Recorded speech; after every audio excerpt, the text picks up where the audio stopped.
अस्सलाम वालेकुम व्यूअर्स। तो आज हम अपनी सेकंड वीडियो में आ चुके हैं। तो हम पिक्सेल लैब एप्लीकेशन की सेकंड वीडियो स्टार्ट करने से पहले मैं आपको ये बता दूं कि हमने पिछली वीडियो में ये सीखा था कि हम पिक्सेल लैब के मेन पेज पर जो भी चीज़ें हैं उनके बारे में मैंने आपको बताया था। तो आज हम यहाँ पर सीखेंगे लैपटॉप कॉर्नर पर एडिट का ऑप्शन है। यहाँ पर ये जो डबल निशान दिया हुआ है पेपर का, इसको हम कॉपी का ऑप्शन कहते हैं। इस पर हम क्लिक करेंगे तो यहाँ पर हमारी जो भी चीज़ होगी, जो भी ये टेक्स्ट है, इसकी एक और कॉपी वैसी ही सेम फॉन्ट्स में और सेम साइज़ में बन जाएगी। तो इससे हम कॉपी कर सकते हैं, यानी कि जस्ट अ सेकंड में। तो इसके साथ ये आपको डबल टी का निशान नज़र आ रहा है, तो यहाँ पर क्लिक करेंगे तो आपकी यहाँ पर उस टेक्स्ट की जो है वो साइज़ आप यहाँ से इसे कम या ज़्यादा कर सकते हैं।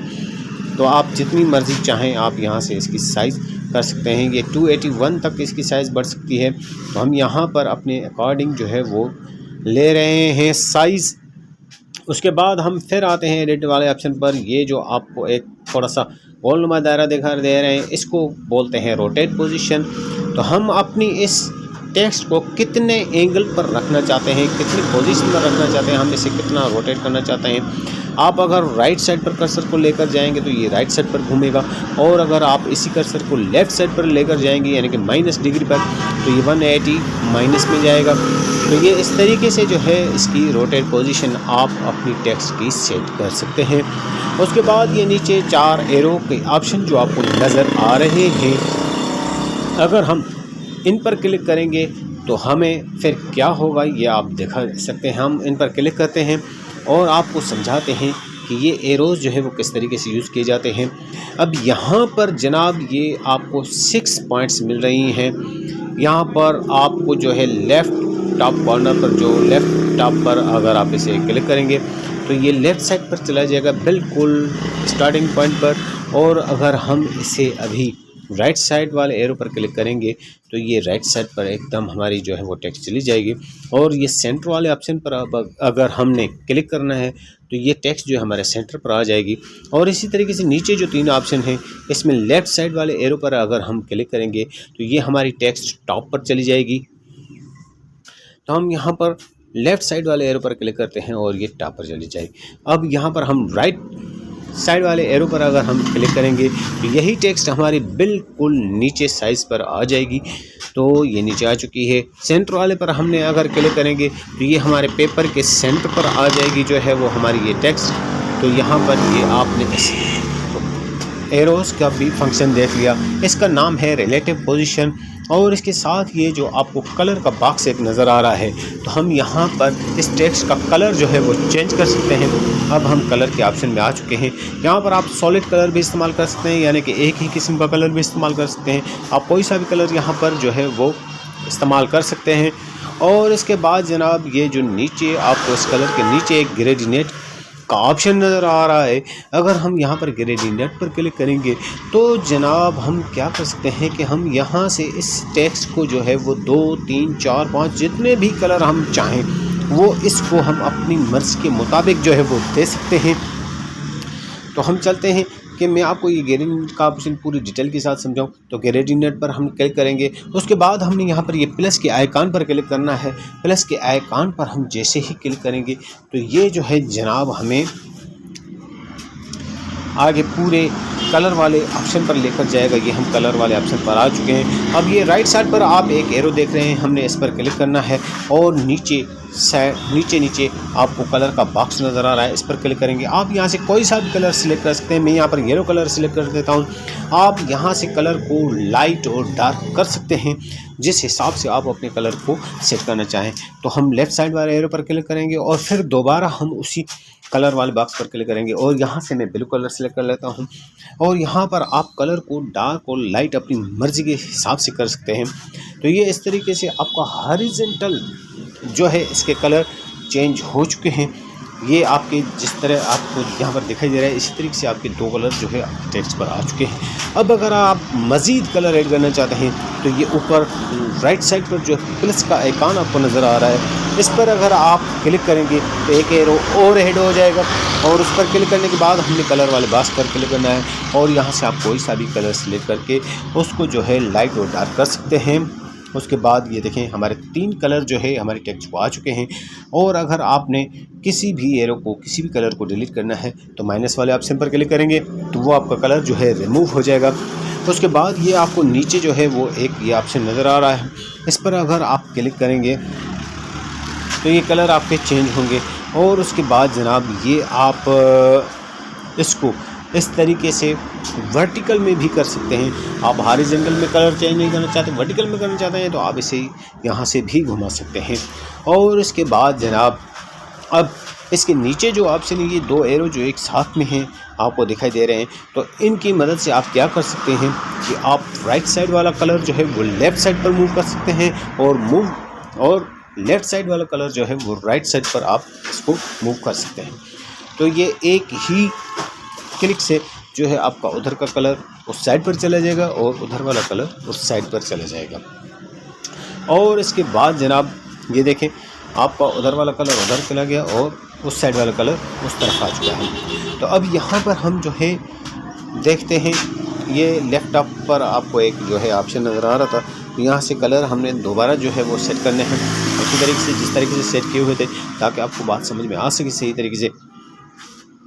ये मैं दोबारा उसी कलर और उसके बाद लेफ़्ट वाली साइड पर जो है ये ऑप्शन हमारा सेकंड नंबर जो ऑप्शन है, इस पर हम क्लिक करेंगे तो ये आपके वर्टिकल कलर चेंज हो जाएंगे। अब इनमें से अगर आप किसी कलर को ज़्यादा और कम करना चाहें तो आप इन एरोज़ को जो है वो आप आगे या पीछे करेंगे तो वो आपके कलर कम या ज़्यादा हो जाएंगे कि कौन सा कलर आपको ज़्यादा करना है, कौन सा कलर आपको जो है वो कम करना है। इसके बाद हम आते हैं सेकंड नंबर ऑप्शन पर। सेकंड नंबर ऑप्शन में हम जो है क्लिक करेंगे तो ये हमारे हॉरिजॉन्टल जो है वो हमारा कलर चेंज होगा। तो इस वजह से ये हमारे हॉरिजॉन्टल कलर सेट होंगे। अब आपको इनमें से कौन सा कम और ज़्यादा करना है, आप ऐसे एरोज़ को ऊपर और नीचे कर सकते हैं। इसके बाद जनाब हम यहाँ पर आएंगे थर्ड नंबर ऑप्शन पर। थर्ड नंबर ऑप्शन हमारा जो है वो ट्रायंगल की शक्ल में आएगा। यहाँ पर हमारे कलर जो है वो ट्रायंगल की तरह ट्रायंगल की शक्ल में जो है वो सेट हो जाएंगे। तो आप यहाँ पर भी जो है कौन से कलर को कम या ज़्यादा करना चाह रहे हैं आप वो कर सकते हैं। 4 नंबर ऑप्शन पर हमारा जो है वो एक कलर सेंटर में होगा और बाकी जो दूसरा कलर है वो हमारे चारों ओर उस तस्वीर के या उस टेक्स्ट के हो जाएगा। तो यहाँ पर ये 4 नंबर ऑप्शन का फंक्शन ये है। उसके बाद जनाब आप इसे यहाँ से भी सेटिंग कर सकते हैं। आप किसी भी एक साइड पर जो है वो उस कलर को लेकर जा सकते हैं, वो आपकी अपनी मर्ज़ी है, आप किस हिसाब से सेटिंग करते हैं। तो नंबर 4 नंबर आपको मैंने बता दिया। अभी नंबर 5 पर हम आते हैं। तो उसके बाद जनाब ये 5 नंबर जो है वो एज लाइट की तरह, जिस तरह हमारा कोई बल्ब या लाइट वगैरह लगी होती है और उसका जो रोशनी है वो फैली हुई होती है, ये उस तरह जो है हमारा ये 5 नंबर ऑप्शन हमारे कलर्स दिखाएगा, कलर्स की सेटिंग को ये दिखाएगा। उसके बाद यहाँ पर लास्ट नंबर रह जाता है ऑप्शन। तो हम लास्ट नंबर ऑप्शन पर क्लिक करेंगे तो ये हमारा जो है वही वर्टिकल के हिसाब से हमारा जो है वो एज लाइट के हिसाब से चेंज करेगा। तो हम बढ़ते हैं अपनी, यहाँ पर ये तमाम ऑप्शन मैंने आपको बता दिए ग्रेडिएंट के। और इसके बाद अब हम यहाँ से ये देखें कि जनाब अब यहाँ पर ये कलर का ऑप्शन ख़त्म हो चुका है। तो अब यहाँ पर ये जो नीचे 2 ऑप्शन हैं, तो इन 2 ऑप्शंस को इस्तेमाल करने से पहले मैं इस न्यू टेक्स्ट में कुछ और लिख देता हूँ ताकि आपको समझाने में आसानी हो। तो मैं यहाँ पर अपने चैनल का नाम ही लिख देता हूँ, टेक्निकल नूर। तो हम यहाँ पर ऐसे एडिट करते हैं और यहाँ पर हम इस न्यू टेक्स्ट की जगह जो है कुछ और लिख देते हैं। जैसा कि मैं यहाँ पर अपने चैनल का नाम लिख रहा हूँ, टेक्निकल नूर। टेक्निकल नूर लिखने के बाद हमने यहाँ पर डन करना है। तो ये हमारी टेक्स्ट जो है वो बन जाएगी। ये देखें हमारी ये टेक्स्ट एक और ऐड हो चुकी है। और अब इसका मैं फ़ॉन्ट वगैरह भी चेंज कर देता हूँ ताकि आपको समझने में आसानी रहे। तो ये हमने यहाँ से इसको फ़ॉन्ट चेंज कर दिया। तो यहाँ से मैं कोई सा भी एक फ़ॉन्ट ले लेता हूँ ताकि आपको समझाने में आसानी हो। आप पीछे वाले देख सकते हैं जो न्यू टेक्स्ट लिखा हुआ है और ये जो अभी हमने अपने चैनल का नाम लिखा हुआ है, ये देखें ये उस टेक्स्ट के ऊपर है। तो अब हम अगर चाहते हैं कि ये हमारी टेक्स्ट जो है उसके पीछे चली जाए तो हमने एडिट वाले ऑप्शन पर आना है और यहाँ पर इस ऑप्शन पर क्लिक करेंगे तो ये हमारी टेक्स्ट उस पहले वाली टेक्स्ट के पीछे चली जाएगी। मैं आपको यहाँ से लेयर पर भी दिखा देता हूँ। तो हम ये यहाँ पर लेयर पर क्लिक करेंगे और ये देखें न्यू टेक्स्ट हमारी ऊपर आ चुकी है और टेक्निकल नूर जो है वो हमारे पीछे जा चुका है। तो अब हम दोबारा जो है इनमें से किस टेक्स्ट को सिलेक्ट करते हैं और एडिट के ऑप्शन पर आते हैं और यहाँ पर हम दूसरे फंक्शन पर क्लिक करके देखते हैं। तो ये अब हमारा जो है वो टेक्निकल नोट जो है फ्रंट पर आ चुका है और न्यू टेक्स्ट हमारा पीछे जा चुका है। तो यहाँ पर जो एडिट का ऑप्शन था वो मैंने आपको पूरा डिटेल के साथ समझा दिया, इसके हर एक फंक्शन के बारे में मैंने आपको समझा दिया। अब ये तो हमारे यहाँ पर टेक्स्ट का ऑप्शन था। अब यहाँ पर अगर हम शेप वगैरह पर काम कर रहे हैं तो फिर वो कैसे होगा, तो हम पहले इस टेक्स्ट को जो है वो यहाँ से डिलीट कर देते हैं। दोनों टेक्स्ट को हमने डिलीट कर दिया और अब हम आ जाते हैं प्लस के आइकॉन पर। प्लस के आइकॉन पर हम क्लिक करेंगे तो यहाँ पर ये फर्स्ट ऑप्शन है टेक्स्ट का। हम यहाँ से टेक्स्ट को भी ऐड कर सकते हैं। आप यहाँ पर टेक्स्ट पर क्लिक करेंगे तो यहाँ पर टेक्स्ट बॉक्स आ जाएगा, तो हम यहाँ से टेक्स्ट बॉक्स को डिलीट कर देते हैं। फिर प्लस के आइकन पर आएंगे, करंट डेट यहाँ पर हम लगा सकते हैं। हम जो भी काम कर रहे हैं उस पर अगर हमने डेट लगानी है तो यहाँ से हम करंट डेट लगा सकते हैं। लिखने के बजाय ये बहुत आसानी से हो जाएगा। तीसरे नंबर पर स्टिकर आ रहा है। स्टिकर हम यहाँ से काफ़ी सारे स्टिकर्स जो है वो इस्तेमाल कर सकते हैं। आप यहाँ पर ये देख रहे हैं स्टिकर, अगर आप यहाँ से कोई भी यूज़ करना चाहें तो कर सकते हैं। उसके बाद ये इमोजीज़ आता है। इमोजीज़ में भी आप अपने पसंद के हिसाब से कोई भी इमोजीज़ लगा सकते हैं, यहाँ पर इमोजीज़ लगा सकते हैं। उसके बाद यहाँ पर डिलीट का ऑप्शन है, इसको डिलीट कर देते हैं। और 4 नंबर पर आता है शेप, तो हम शेप्स पर क्लिक करेंगे। तो शेप्स पर यहाँ पर आप किसी भी किस्म का शेप इस्तेमाल कर सकते हैं। और फिर यहाँ पर इस स्क्वायर शेप के पास में अगर आपने क्लिक करेंगे तो यहाँ पर ये काफ़ी सारे आपको शेप्स मिल जाएंगे। आप इनमें से कोई सा भी इस्तेमाल कर सकते हैं। तो यहाँ पर से हमने एक शेप इस्तेमाल करना है और इसके बाद जनाब तो हमने यहाँ पर एक शेप को सिलेक्ट कर दिया है। और अब हम यहाँ पर नीचे आते हैं ओपेसिटी पर। तो आपको ये कितनी यानी कि ज़ाहिर चाहिए तस्वीर, आप इसे धुंधला भी कर सकते हैं, लाइट में भी कर सकते हैं। आपको जितनी ओपेसिटी इसकी करनी है आप यहाँ से सेट कर सकते हैं। उसके बाद ये कलर पर आ जाता है। कलर वाला ऑप्शन मैंने आपको पीछे बहुत डिटेल के साथ समझा दिया है। तो यहाँ पर भी वही सेम मेथड है कि रेडीनेट पर आप काफ़ी कलर मिला सकते हैं। और नीचे ये स्ट्रोक विड्थ का आ जाता है। तो इसके क्या फंक्शन है ये मैं आपको समझा देता हूँ। पहले हम इसकी ओपेसिटी जो है वो बिल्कुल 0 कर देते हैं और उसके बाद जनाब हम स्ट्रोक पर आते हैं। स्ट्रोक विड्थ हम यहाँ से ये सिर्फ हमें स्ट्रोक इसकी आउटलाइन जो है वो मिलेगी यहाँ पर, बाकी तस्वीर जो है वो हमारी ख़त्म हो जाएगी। तो इसी तरीके से अब यहाँ पर हम इसकी ओपेसिटी भी बढ़ा देते हैं। तो आप यहाँ पर देख सकते हैं कि हमारी स्ट्रोक लाइन भी आ चुकी है और यहाँ पर हमारी वो तस्वीर भी आ चुकी है। अब यहाँ पर बारी आती है कि हम स्ट्रोक कलर की जो है वो ज़ाहिर उसको कितना करना चाहते हैं, यानी कि बिल्कुल ही तेज़ ज़ाहिर करना चाहते हैं, हल्का सा ज़ाहिर करना चाहते हैं। इसको किस हिसाब से हम इसकी ओपेसिटी जो है वो स्ट्रोक विड्थ की जो है वो हम कम या ज़्यादा कर सकते हैं। उसके बाद नीचे ये जो कलर ऑप्शन आता है ये आता है इस स्ट्रोक का कलर है। तो यहाँ पर हम इस स्ट्रोक का कलर जो है वो चेंज कर सकते हैं। यहाँ से कोई सा भी कलर आप यहाँ पर चेंज कर सकते हैं। उसके बाद ये 3 नीचे ऑप्शन आ रहे हैं, तो आप इन्हें इस तरीके से किस तरीके से, हमारा पहला जो ऑप्शन जो हम इस्तेमाल कर रहे हैं वही है। उसके बाद जो ये तीसरा ऑप्शन है ये कुछ इस तरीके से हमारा इस्तेमाल होगा। आप ये नीचे लाइन्स देख रहे हैं। उसके बाद ये नीचे लास्ट ऑप्शन इसमें रहता है बिलियो रेडियस का। बिलियो रेडियस का मकसद है कि आप जो है अपनी तस्वीर को कितना फैला हुआ देखना चाहते हैं, उसका शेडो कितना देना चाहते हैं, तो ये उसका जो है वो इस हिसाब से इसका बिलियो रेडियस आ जाता है। तो जनाब ये इस तरीके से हमारा पूरा शेप का जो है ऑप्शन वो मैंने आपको पूरी डिटेल के साथ समझा दिया है। यहाँ पर हम राइट पर क्लिक करके यहाँ से एग्जिट कर देते हैं।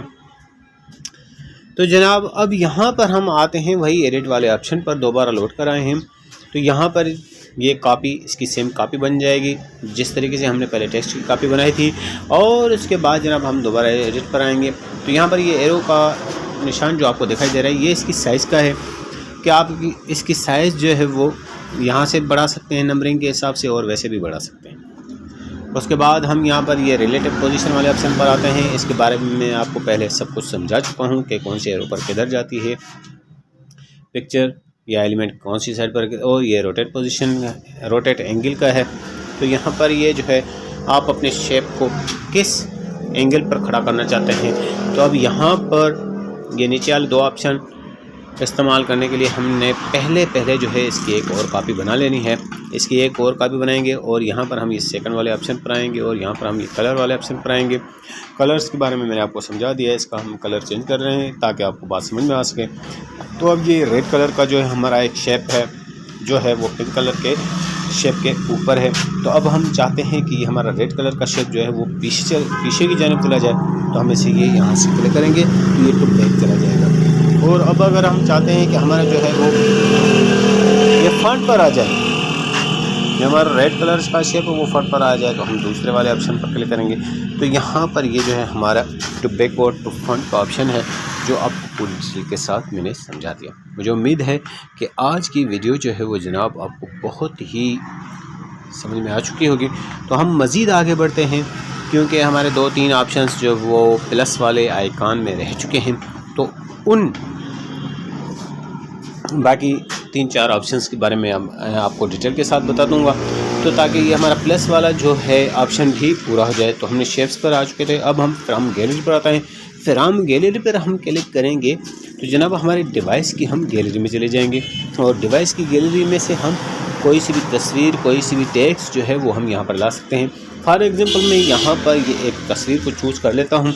तो अब यहाँ पर ये तस्वीर को वहाँ पर ऐड करने से पहले हमसे पूछ रहा है कि आपको तस्वीर स्क्वायर में चाहिए, वर्टिकल में चाहिए, हॉरिजॉन्टल में चाहिए, आपको किस हिसाब से जो है वो तस्वीर चाहिए, आप इसको का कौन सा पार्ट जो है वो इस्तेमाल करना चाहते हैं, तो वो भी यहाँ पर आप सिलेक्ट कर सकते हैं। तो ये लेफ़्ट साइड पर आपको एक सर्किल का निशान नज़र आ रहा है, तो आप सर्किल में भी इसको यहाँ से क्रॉप कर सकते हैं। यानी कि ये देखें, तो ये अभी यहाँ पर हमारा सर्किल में आ चुका है।